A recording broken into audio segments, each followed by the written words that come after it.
Ya baik, Assalamualaikum warahmatullahi wabarakatuh. Ketemu lagi kita Waalaikumsalam. ya pada Lentera Red Official, yaitu dalam program Kupas Manis. Malam ini kita hadirkan, izinkan saya Suarel, host membawakan talk show ini. Kita datangkan seorang tokoh publik, yaitu Bapak Isman Andi Sofyan, di mana beliau sudah 3 periode ini ya. 2 periode sekarang. 2 periode, Insya Allah 3 periode. insya Allah 3 periode. Oke. Selamat malam Pak Is. Selamat malam, host. Oke, sudah 2 kali, mau ketiga kali. Ya. Untuk tahap pertama dulu, apa yang keinginan dari Pak Is, apa yang sudah, apa yang belum, pasti ada PR yang masih tertinggal untuk masyarakat. Oke, silakan Pak Is. Silakan Pak Is. Sangat banyak. Terima kasih, host. Ya, Target kita untuk di DPR hmm, adalah untuk masyarakat. ya, Itu awal cita-cita mulai dari orang tua. ya, Dari awal itu setelah saya lihat, hmm, karena pengalaman-pengalaman hmm, dari pendidikan, saya pernah kuliah di Eropa. hmm, Di situ saya lihat bahwa masyarakat kita itu memang butuh pendidikan yang jelas. oke, Jadi sumber awal itu kenapa kita begini adalah SDM kita belum sempurna. ya, Makanya saya masuk ke DPR, hmm, di situ saya ditempatkan awal sekali, host, itu di Komisi 4. Komisi 4, oke, Komisi 4 itu adalah tentang infrastruktur. ya, Setelah saya pikir rasanya saya nggak cocok di situ, hmm, karena dalam otak saya adalah Komisi 4 infrastruktur biar dipikirkan oleh pemerintah. pemerintah, oke, oke, Pemerintah yang memikirkan. ya, Ya, ya, kita bagaimana masyarakat kita ini maju dan hmm, semangat dalam eh, mencapai kehidupan. ya, Nah, kemudian saya minta izin kepada pimpinan fraksi dan hmm, saya digeser. digeser, oke, ke Digeser komisi, ke Komisi 3. komisi 3, Komisi baik, 3 tentang keuangan. keuangan, Nah, disitulah saya mulai berkiprah bagaimana tentang koperasi. hmm, Nah, saya mulailah dari koperasi ini. hmm, Mulai dari yang kecil hmm, sampai kepada pelatihan-pelatihan hmm, untuk menumbuhkan kepercayaan diri. hmm, Dan memang di situ terlihat sekali hmm, masih banyak masyarakat kita itu yang ya, belum pernah masuk ke hotel, host. siap, siap, siap, Belum pernah menikmati bagaimana tidur di hotel.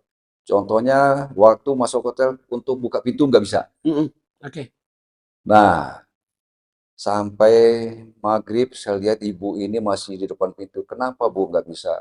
hmm, Nggak dikasih kunci. hmm, Nah, yang dikasih hanya kartu, host. ya, ya, Nah, kemudian kita kasih ya, tunjuk. hmm, Kemudian nggak lama kemudian keluar lagi. hmm, Ibu kenapa keluar? Kemudian saya udah pencet lampu nggak nyala Pak.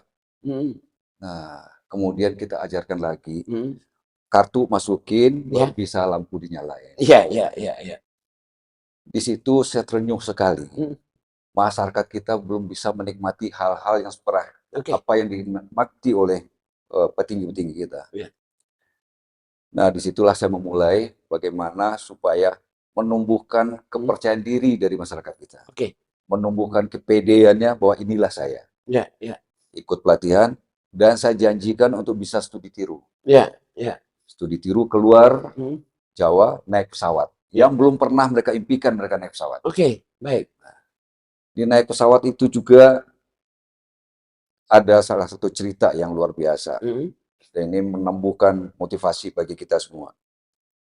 Di pesawat itu bangku 3. ya, Saya duduk di tengah, ada teman satu duduk di pinggir, hmm, dan satu lagi di tengah, hmm, di pinggir gang. hmm, Dalam perjalanan di atas, kebetulan cuaca sangat baik, ya, sehingga pesawat itu kalau cuaca baik tidak bergerak. betul, Tidak bergerak. ya, Teman yang di gang minta izin ke toilet. hmm, Minta izin ke toilet, sesampai di toilet, pas teman yang di jendela, hmm, mungkin ketiduran, dia lihat, loh teman sebelah nggak ada. Dengan lugunya bertanya, Pak Is, teman kita sebelah mana? Melihat keluguan itu saya coba bercanda.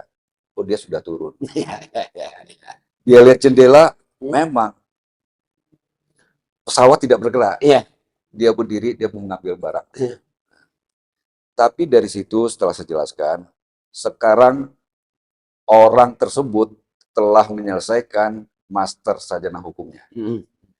Dia selesaikan kuliah S1, kemudian sekarang dia. Nah, di situ tandanya mereka termotivasi dan mempunyai kepercayaan diri. Ya. Dia udah bisa naik pesawat, dia bisa naik hotel, menumbuhkan. Ya. Dan alhamdulillah berlanjut. Lanjut. Itu yang saya lakukan. Oke, baik. Tadi fokus terhadap tadi dari Komisi 4 ke Komisi 3. Ya. Oke. Di situ ditemukan bahwasanya masalah sumber daya Ya. yang akan bisa, bukan kita melihat permasalahan ketidaktahuan, tapi mungkin di sini yang tertinggal kita membangun manusianya. Nah, ingin saya sampaikan juga. Dalam setelah kita dihantam oleh masa pandemik, Ya. dampaknya itu tidak bisa 2-3 tahun. Ya. Nah, sekarang saatnya untuk bangkit. Nah, Betul. kira-kira menurut Pak Is, yang udah 2 periode ini, dari sisi ekonomi masyarakat ini apa yang menurut Pak Is yang kurang? Karena begini Pak, kalau di Agam sendiri jelas itu pertanian masih Ya. pilihan yang utama. Boleh katakan 60% pertanian. Sedangkan di daerah pemilihan Pak Is lagi di Bukit Tinggi, pertanian itu boleh dikatakan di rumah-rumah lagi. Mungkin digerakkan. Nah, program produk apa dalam penyampaian peningkatan ekonomi ini bagi Pak Is sendiri yang berada di Komisi 3? Silakan Pak Is. Ini ternyata ujian awal setelah pelatihan itu terbentuk, Prof. Oke. Jadi pada saat kita pandemi, yang sangat berjasa adalah para petani dan UKM. Oke, petani dan UKM. Ya, dua itulah yang membuat kita masih tetap berdiri. Kita tidak hancur di dalam itu. Kenapa? Ternyata hasil dari pelatihan-pelatihan UMKM yang kita lakukan berhasil. Ya. Hasil yang kita lakukan pelatihan di pertanian berhasil.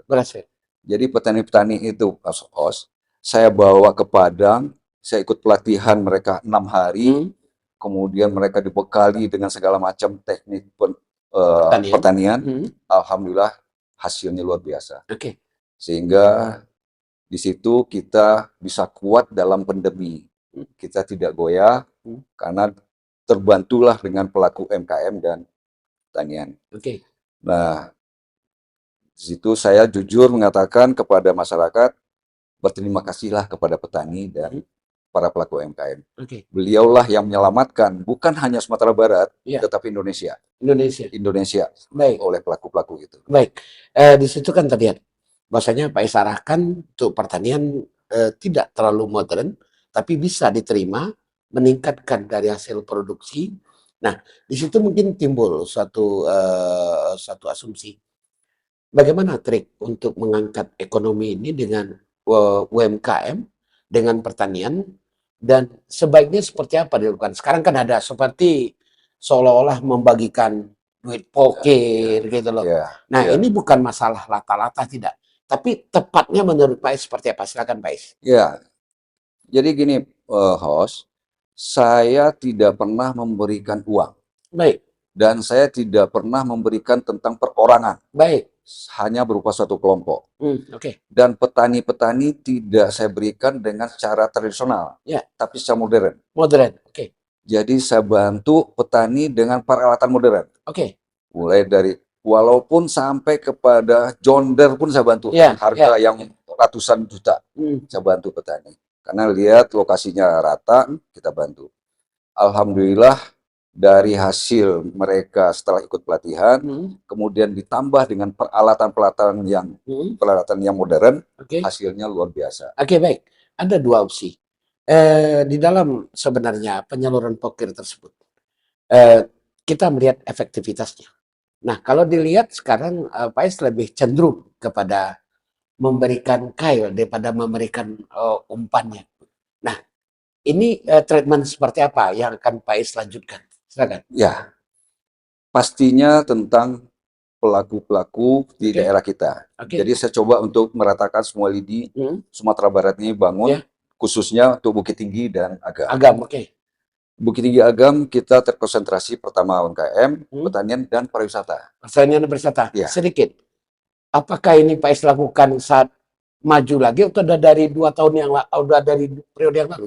Saya selalu bertahap. Dimulai dengan UKM, kemudian pertanian, kemudian baru masuk wisata. Dan itu kita sudah melanjutkan, sehingga saya pun tidak segan-segan membantu unit ETV kepada kelompok-kelompok wisata. Baik, ini apakah dulu pernah berjanji atau tidak? Saya tidak pernah. Tidak pernah Saya berjanji. tidak pernah berjanji, saya Oke. hanya melihat masyarakat butuh, itu Ya. saya bantu. Saya tidak melihat masyarakat itu warnanya sama dengan saya, Iya. atau masyarakat itu milih saya Ya. tidak lihat. Oke, tapi itu masyarakatnya Masyarakat- Nandi. Ya, masyarakat yang butuh. Masyarakat butuh. Setiap masyarakat Oke, butuh, saya akan baik. usahakan. Baik, sedikit Pak Is. Ya. Orang Pak Is berbuat, kan ada juga orang menampilkan sosok, ada menampilkan suatu euforia. Tapi Pak Is berbuat seperti ini, saya tidak peduli warna apa, ini apa. Ini Ismu Nandi. Oke, nah sekarang ingin saya tanyakan, permasalahan-permasalahan itu dari dampak ekonomi, dari dampak kehidupan masyarakat sehari, itu ada pola-pola sampah. Ya. Pasti ada sampah. Nah, apa kira-kira langkah yang untuk ke masyarakat yang akan Pak Is lakukan? Silakan, Pak. Ya, saya melihat gini, host. Masyarakat kita itu sudah terlalu capek, sudah Oke. terlalu lama untuk miskin. Miskin ya, ya. Nah, saya ingin masyarakat kita itu bangkit, tapi mereka tidak tahu bangkitnya seperti apa. Oke. Nah, itulah makanya saya turun, saya nggak segan turun ke bawah, turun mengikut dengan mereka, dengan para petani, kemana aja. Saya selalu bergaul dan tidak pernah melihatkan saya sebagai seorang anggota DPR. Oke. Karena saya sampaikan kepada mereka, anggota DPR namanya wakil rakyat. Ya. Nah, sekarang siapa sih bos rakyat sesungguhnya? Ya. Tentu masyarakat. Masyarakat. Nah, manfaatkanlah, perintahlah wakil-wakilnya ini. Oke. Saya suruh masyarakat seperti itu. Ya, Jadi ya. tidak takut lagi kepada anggota dewan. Oke, itu terbukti kemarin saya lihat menurut hasil pantauan redaksi kami, ada di Lubuk Basum, para ketua memanggil wakilnya. Ya. Berapa ribu itu saya lihat. Itu temanya apa ketika itu, Pak? Nah, waktu saya mengadakan suatu event untuk membangkitkan budaya. Ya. Membangkitkan budaya, kemudian terlintas saya, kalau hal ini saya langsung berikan ke Dinas Kebudayaan untuk menghandle semua, mungkin tidak sesuai dengan apa yang ada di otak saya. Tidak sesuai dengan ekspektasinya. Ekspektasi saya. Kemudian saya minta izin kepada dinas terkait, bagaimana seandainya saya serahkan atau kita serahkan pada IO yang mengolah, sehingga kita bisa sama-sama masukin. Baik, itu sisi satu. Nah, masih banyak ini, kita akan dibatasi waktu. Menurut redaksi kami, Pak Is itu ada di SI, Syarikat Islam, ada di olahraga IPSI, SMI, ada lagi di Dayung. Nah, apalagi yang mau dicapai? Membentuk karakter manusia, ekonomi, budaya, pertanian, ekonomi kreatif, tambah lagi sekarang di olahraga. Ini masih banyak PR. Apa sih PR yang belum tuntas menurut Pak Is? Yang belum tuntas itu adalah satu, bagaimana mesejahterakan masyarakat kita. Bagaimana mesejahterakan masyarakat? Itu program yang harus kita tuntaskan, sehingga masyarakat kita sejahtera. Dan saya masuk ke IPSI ataupun Dayung dan lain-lain, tidak pernah saya meminta. Tetapi saya diminta untuk ikut serta. Nah, di dalam hal ini saya lihat, kalau untuk kemasyarakatan, saya ikut. Tapi kalau untuk hanya pemenangan satu ini, saya tolak. Berarti yang dilakukan sekarang bukan saja masalah lata-latan saya mau ke 3 kali, tidak. Masih ada yang belum tuntas untuk masyarakat. Masih ada. Sepakat kita dengan begitu. Betul. Sedikit karena ini waktu juga dengan eskalasi, karena Pak Is sendiri kan berarti kan untuk Sumatera Barat, dapilnya Agam Bukit Tinggi. Ada yang mau disampaikan kepada masyarakat? Silakan, Pak Is. Ya, terima kasih kepada masyarakat Agam dan Bukit Tinggi. Saya berpesan sebetulnya, manfaatkanlah anggota DPRD Provinsi Sumatera Barat untuk kesejahteraan kita semua. Jangan sekarang hanya kita digoda dengan rupiah, tetapi tolong nanti kita bisa mencapai kesejahteraan kita semua. Sekarang kita mulai dalam tahun politik, orang mulai dengan uang, dan saya tidak pernah mau memberikan uang, walaupun kadang mohon maaf kepada masyarakat khususnya Bukit Tinggi dan Agam, ada organisasi mengadakan kegiatan olahraga, Ya. dan mohon maaf saya itu belum bisa. Tapi untuk ke depan, untuk kesuksesan kita, untuk membangkitkan perekonomian kita, saya siap. Siap. Ya. Oke, baik. Pemirsa Lentera Rakyat, ini adalah episode pertama akan bersambung. Kita akan lihat lagi bagaimana kiprah seorang Ismunadi Sofyan. Bukan hanya sekedar mengejar kompetisi, tapi adalah masih ada PR yang belum terselesaikan untuk sebagai petugas rakyat ya. Ya. Petugas rakyat, karena wakil rakyat. Oke, kita ketemu di episode berikut. Mohon maaf sebelumnya apabila ada kekurangan di sana sini dan kalau ada penyampaian yang tidak pas. Namun semua ada di Kupas Manis. Salam Lentera Rakyat, berani tuntas mengungkap fakta.